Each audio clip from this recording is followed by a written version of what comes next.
దీనివల్ల ఏం జరుగుతుందో తెలుసా మీకు?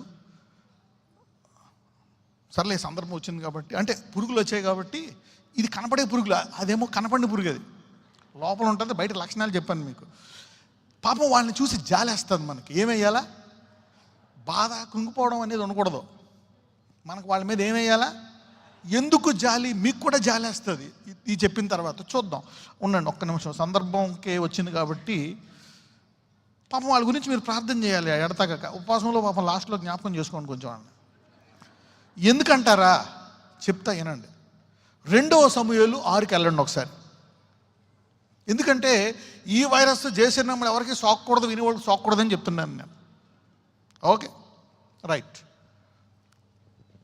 చదివాను. తరువాత దావీదు ఇశ్రాయేలులో 30,000 మంది శూరులను సమకూర్చుకొని బయలుదేరి కెరూబుల మధ్య నివసించు సైన్యముల అధిపతియగు యెహోవాను తన నామము పెట్టబడిన దేవుని మందసమును అచ్చటి నుండి తీసుకొని వచ్చుటకై తన యొద్దనున్న వారందరితో కూడా బాయిల యెహూదాయలో నుండి ప్రయాణమాయెను. వారు దేవుని మందసమును క్రొత్త బండి మీద ఎక్కించి గిబ్యాలోనున్న అబీనాదాబు యొక్క ఇంటిలో నుండి తీసుకుని రాగా, అబీనాదాబు కుమారులగు ఉజ్జాయును అహ్యోయును ఆ క్రొత్త బండిని తోలిరి. దేవుని మందసము గల ఆ బండిని గిబ్యాలోని అబీనాదాబు ఇంట నుండి తీసుకుని రాగా, అహ్యో దాని ముందర నడిచెను. దావీదును ఇశ్రాయేలందరూ సరళపు వృక్షపు కర్రతో చేయబడిన నానా విధములైన సితారాలను, స్వరమండలములను, తంబూరులను, మృదంగములను, పెద్ద తాళములను వాయించుచు యెహోవా సన్నిధిని నాట్యమాడుచుండిరి.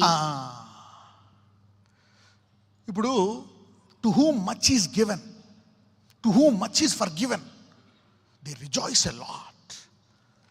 Okay, who received much from God, who knows God cannot stop. Hallelujah. You cannot stop if you know your God. You cannot keep quiet. రకరకాల వాయిద్యములతో యెహోవా సన్నిధిని ఏం చేస్తున్నారంట? They are all dancing men. They know the Lord, they love the Lord with their heart. దేవుడు వాళ్ళ జీవితంలో గొప్ప కార్యాలు చేశాడు. Jesus was a man of word and deed. Word and అపోస్తుల కార్యంలో ఉంటుంది. పేతురు చెప్తాడు ఆయన గురించి, Jesus a man of word and deed. Can you take that scripture? Let me give you